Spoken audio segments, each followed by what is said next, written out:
அஸ்ஸலாமு அலைக்கும். Welcome to Shala's recipes.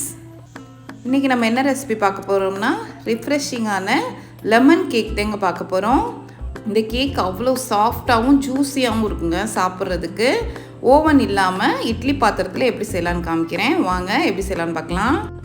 ஃப்ரெஷ்ஷான ஒரு பெரிய லெமன் எடுத்திருக்கேன். அதோடைய ஸ்கின் நல்லா க்ளீனாக இருக்கிற மாதிரி பார்த்துக்கோங்க.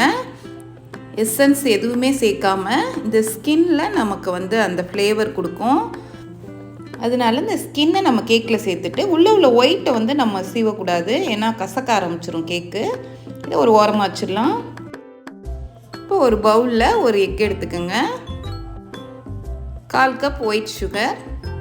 இப்போ லெமனோட ஸ்கின்னையும் நம்ம இப்போவே சேர்த்துடலாம். இப்போ ஒரு ஹேண்ட் பிளெண்டரை வச்சு நல்லா பீட் பண்ணிக்கோங்க.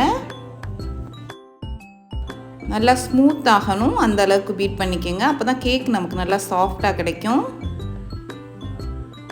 இந்த அளவுக்கு நல்லா க்ரீமியாக இருக்கணும். இப்போ இந்த லெமனை நம்ம கட் பண்ணி ஜூஸ் எடுத்துடலாம். கொஞ்சம் நல்லா பெரிய லெமனாக தானே எடுத்துக்கோங்க, அப்போ தான் நமக்கு ஜூஸ் அதிகமாக கிடைக்கும், ஃப்ளேவரும் நல்லாயிருக்கும் கேக் சாப்பிட்றதுக்கு. இந்த மாதிரி எல்லாத்தையும் பிழிஞ்சு எடுத்து இதை ஒரு ஓரமாக வச்சிடலாம். இப்போ 1/2 cup maida, 1/2 teaspoon baking powder, 1 pinch salt, கொஞ்சமாக போட்டுக்கோங்க உப்பு. அதோட நம்ம புழிஞ்சு வச்ச லெமனையும் சேர்த்துடலாம். அவ்வளோதாங்க. இந்த மாதிரி ஸ்பேட்சில் வச்சு மெல்லமாக எப்போதும் போல் நான் சொல்கிறது தான் மெல்லமாக மிக்ஸ் பண்ணிக்கோங்க. பேட்டர் ரொம்ப திக்காக இருக்கிறதுனால ஒரு 2 டேபிள் ஸ்பூன் பால் சேர்த்துக்கிறேன் நான். இந்த மாதிரி மெல்லமாக மிக்ஸ் பண்ணிக்கோங்க. பேட்டர் இந்த கன்சிஸ்டன்சி கரெக்டாக இருக்கும். இதில் ஆயில் 2 டேபிள் ஸ்பூன் சேர்த்துக்கோங்க. அதையும் சேர்த்து மிக்ஸ் பண்ணிக்கலாம்.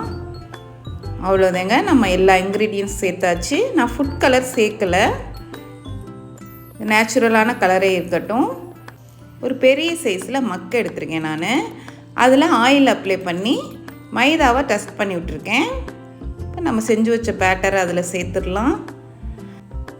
ஒரு இட்லி பாத்திரம் எடுத்திருக்கேன். அதில் ஒரு ஸ்டாண்ட் வச்சு மூடி வச்சுருங்க. ஒரு 10 நிமிஷம் ஹை ஹீட்டில் இருக்கட்டும்.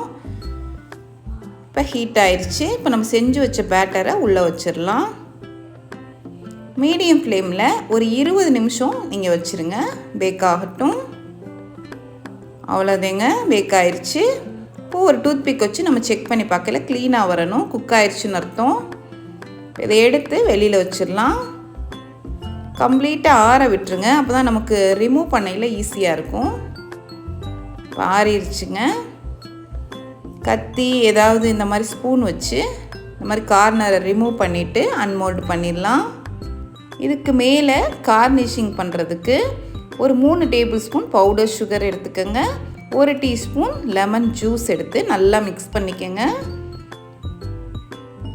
இது கொஞ்சம் திக்காக இருக்கிறனால லிக்யூட் கன்சிஸ்டன்சி நமக்கு வேணும். இதில் 1 டீஸ்பூன் தண்ணி சேர்த்து நல்லா மிக்ஸ் பண்ணிக்கோங்க. இப்போ கரெக்டாக இருக்குது. இதை நம்ம கேக் மேலே இப்போ சேர்க்க போகிறோம். சேர்த்து சாப்பிடையில நல்லாயிருக்கும் டேஸ்ட்டு. அந்த லெமனோட ஃப்ளேவரோடு சாப்பிடும் போது இன்னும் நல்லாயிருக்கும். இது ஆப்ஷன் தான், வேணான்னா விட்டுருங்க. இதுக்கு மேலே பார்க்குறதுக்கு அழகாக இருக்கணுங்கிறதுக்காக ஸ்ப்ரிங்கிள்ஸ் சேர்த்துருக்கேன். அவ்வளோதாங்க, இப்போ கட் பண்ணிடலாம்.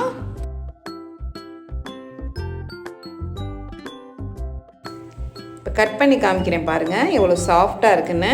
கண்டிப்பாக ட்ரை பண்ணி பாருங்கள். இந்த ரெசிபி உங்களுக்கு பிடிச்சிருந்துச்சின்னா லைக் பண்ணுங்கள், ஷேர் பண்ணுங்கள், சப்ஸ்கிரைப் பண்ணுங்கள்.